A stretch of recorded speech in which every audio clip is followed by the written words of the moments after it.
안녕하세요. 이 영상에서는 제가 사용하는 영어 해석 기호와 영어 해석에 대한 짧은 설명을 드리겠습니다. 지금 보시는 것은 영어 문장의 5형식입니다. 첫 번째 1형식 문장에서 주어와 동사 사이에 세로로 두 줄을 그어줍니다.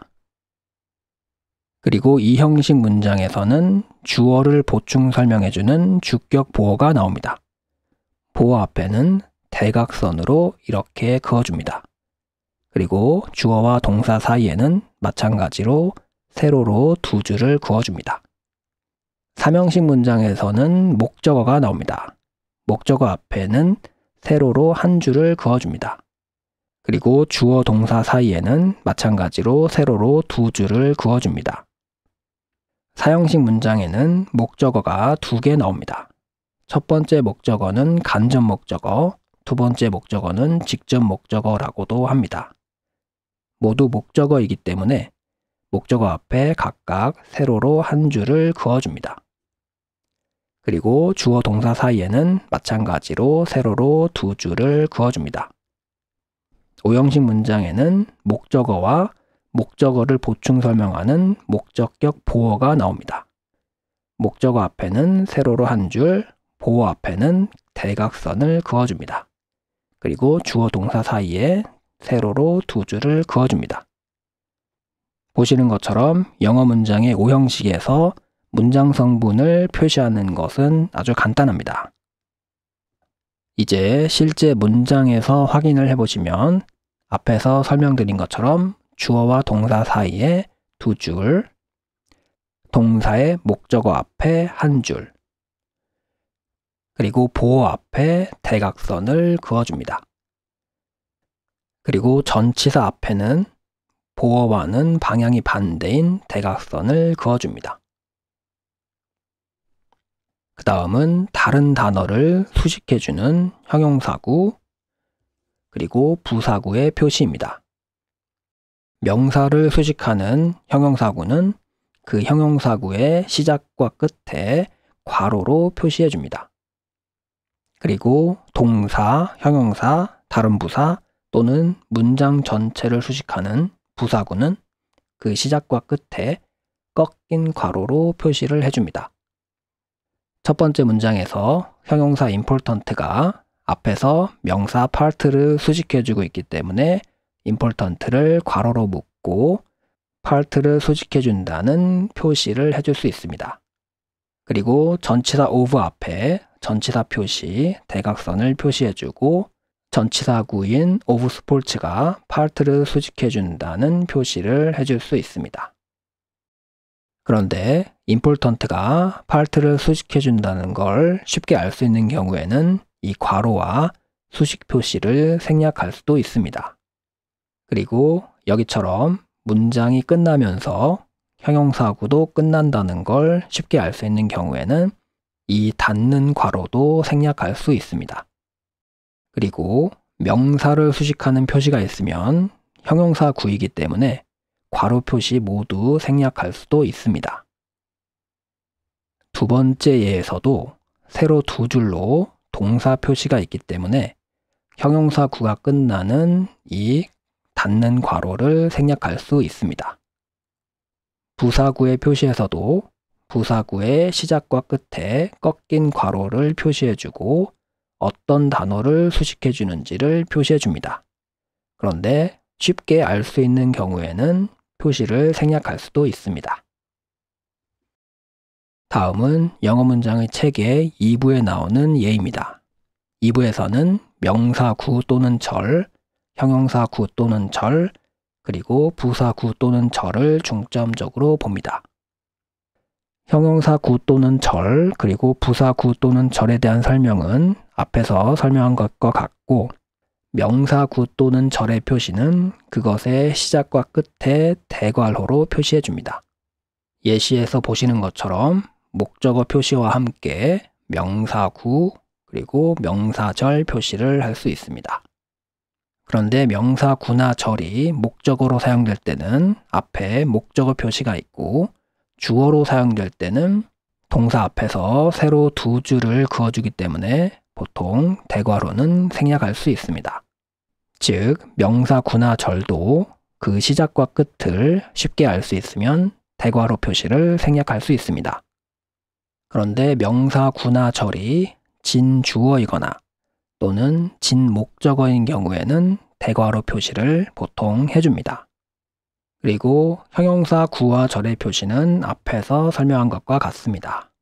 예시로 형용사 역할을 하는 투부정사 구, 그리고 관계 대명사 절이 나옵니다.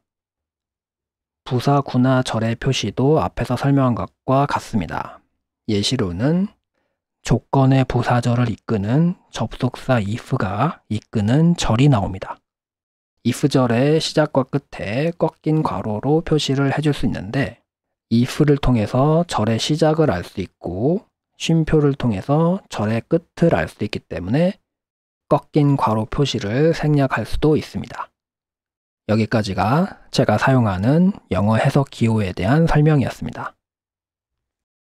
여기서는 실제 문장에서 해석 기호를 표시하면서 해석해 보겠습니다.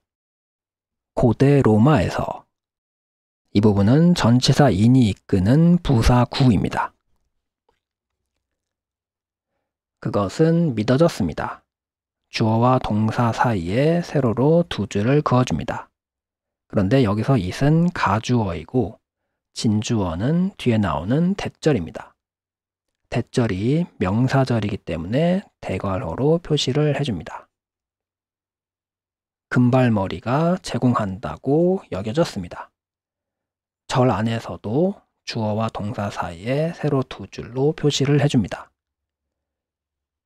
더 젊은 외모를 제공한다고 동사 다음에 목적어 앞에 세로로 한 줄로 표시를 해줍니다.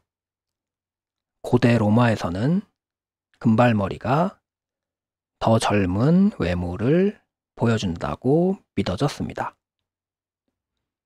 두 번째 문장에서는 스터딩에서 쭉 가다가 메이코즈 동사 부분이 여기에 나옵니다. 그래서 여기에 주어 동사 표시를 해줍니다. 그리고 while부터 뮤직까지는 분사 구문인 부사 구입니다. 음악을 들으면서 공부하는 것은 초래할지도 모릅니다. 그리고 동사 다음에 목적어와 투부정사 구인 목적격 보어가 나온 오형식 형태입니다.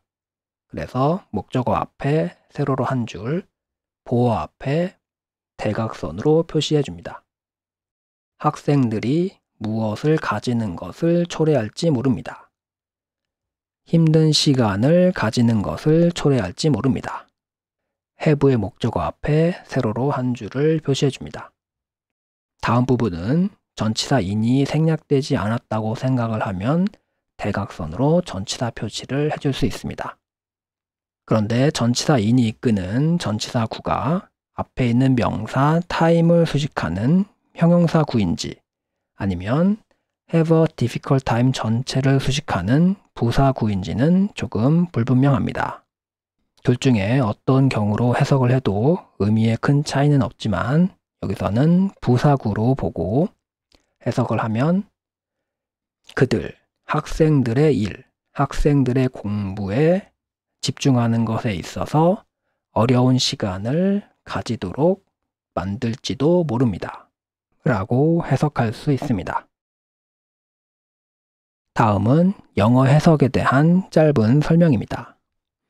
명사, 형용사, 부사의 역할에 대해서 집중해 보겠습니다. 보시는 것은 영어 문장의 책의 본문에 있는 내용입니다. 분사 구문은 부사절을 현재 분사나 과거 분사로 시작하는 부사구로 바꾼 것입니다. 다시 말해서 분사 구문은 부사구입니다. 그리고 현재 분사는 동사를 ing형으로 바꾼 형태입니다.